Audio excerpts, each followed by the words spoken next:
ಬೆಂಗಳೂರಲ್ಲಿ ಬಂದ ದಿಢೀರ್ ಮಳೆಗೆ ಏನೇನಾಗಿದೆ ಅಂತ ಸಣ್ಣ ತುಣುಕುಗಳು ತಗೊಂಡ್ಬಂದಿದ್ದೀನಿ, ನೋಡ್ಕೊಂಬನ್ನಿ. ಮೊದ್ಲು ಬಲಿ ಆಗಿರೋದು ಒಣಗೋಗಿರೋ ಮರಗಳು, ಆಮೇಲೆ ಬಿಲ್ ಬೋರ್ಡ್ಗಳು, ಸೈನ್ ಬೋರ್ಡ್ಗಳು, ಆಮೇಲೆ ಹಸಿ ಮರಗಳು. ಇನ್ನ ನಮ್ ಜಾಲಹಳ್ಳಿಲಂತೂ ವಾಟರ್ ಫಾಲ್ಸ್ ಸೃಷ್ಟಿ ಆಗ್ಬಿಟ್ಟಿದೆ ಅನ್ಕೊಳ್ಳಿ.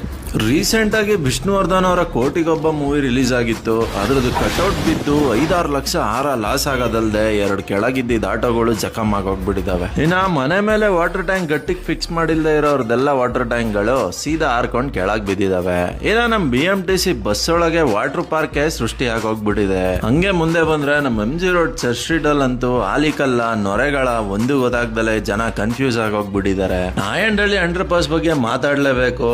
ಇಲ್ಲಿ ನೀರ್ ನಿಂತ್ಕೊಂಡಿಲ್ಲ, ಕೆರೆನೆ ಸೃಷ್ಟಿ ಆಗೋಗ್ಬಿಟ್ಟಿದೆ. ಜೊತೆಗೆ ಸಿಲ್ಕ್ ಬೋರ್ಡ್ ಅಷ್ಟೇನೆ ಇರಬರೋ ಡ್ರೈನೇಜ್ ವಾಟರ್ ಎಲ್ಲ ಆಚೆ ಕಡೆ ಬಂದ್ಬಿಟ್ಟಿದೆ. ರೋಡಲ್ಲಿ ನೆಟ್ಟಕ್ಕೆ ಕಟ್ಟಿಲ್ದೇ ಇರೋ ಡ್ರೈನೇಜ್ಗೆ ಒಂದ್ ಇನೋವಾ ಕಾರ್ ಕೂಡ ಬಲಿ ಆಗೋಗ್ಬಿಟ್ಟಿದೆ.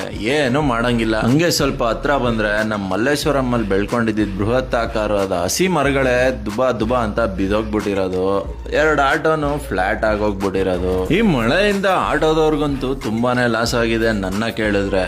ಇನ್ನ ಬಸವನಗುಡಿಯಲ್ಲಿ ನೋಡಿ ಕಾರ್ ಮೇಲೆ ಬಿದ್ದಿದೆ ಸೀದಾ ಬ್ಲಾಸ್ಟಿಂಗು. ಶಿವಾಜಿನಗರಲ್ಲಿ ಬೌರಿಂಗ್ ಹಾಸ್ಪಿಟಲ್ ಅಲ್ಲಿ ಗೋಡೆ ಬಿದ್ದು 7 ಜನ ತೀರ್ಕೊಂಡ್ಬಿಟ್ಟಿದ್ದಾರೆ. ಅದಂತೂ ದುರಂತಾನೆ ಅಂತಾನೆ ಹೇಳ್ಬೋದು. ಇನ್ನ ಚಿಕ್ಕಪೇಟೆ ವಿಚಾರಕ್ಕೆ ಬಂದ್ರೆ ಫುಲ್ಲು ನೀರು ಎಲ್ಲೂ ಹೋಗಕ್ಕಾಗದೆ ಸಿಗಾಕೊಂಡು ಬೋಟ್ ಮ್ಯಾನ್ ಸೃಷ್ಟಿ ಆಗ್ಬಿಟ್ಟಿದ್ದಾನೆ. ಅಕ್ವಾ ಮ್ಯಾನ್ ಗೆ ಸೈಡ್ ಹೊಡಿಯೋ ರೇಂಜ್ ಅಲ್ಲಿ ಹೋಗ್ತಾ ಇದ್ದಾನೆ, ನೋಡ್ತಾ ಇರ್ಬೋದು ನೀವು. ಇವನಷ್ಟು ಖುಷಿ ಪಟ್ಟಿರೋದು ಈ ಮಳೆಗೆ ಇನ್ಯಾರು ಖುಷಿ ಪಟ್ಟಿರ್ಲಿಕ್ಕೆ ಸಾಧ್ಯನೇ ಇಲ್ಲ ನನ್ನ ಪ್ರಕಾರ. ಒಟ್ನಲ್ಲಿ ಇನ್ನೊಂದ್ 2 ದಿನ ಜನಗಳೆಲ್ಲ ಸ್ವಲ್ಪ ಹುಷಾರಾಗಿ ಓಡಾಡಿ ಅಂತಾನೆ ಹೇಳ್ತೀನಿ. ಇನ್ನ ನಮ್ ರಾಜಾಜಿನಗರಲ್ಲಿ ಏನ್ ಕಡಿಮೆ ಇಲ್ಲ ಗುರು. ಮರ ಬಿದ್ದು ಆಟೋಗಳು ಡ್ಯಾಮೇಜ್ ಆಗಿದೆ, ಏನು ಮಾಡಂಗಿಲ್ಲ. ಆಟೋದವ್ರು ಸ್ವಲ್ಪ ಇನ್ನೂ ಹುಷಾರಾಗಿ ಓಡಾಡಿ ಅಂತ ಹೇಳ್ತಾ ಇದ್ದೀನಿ.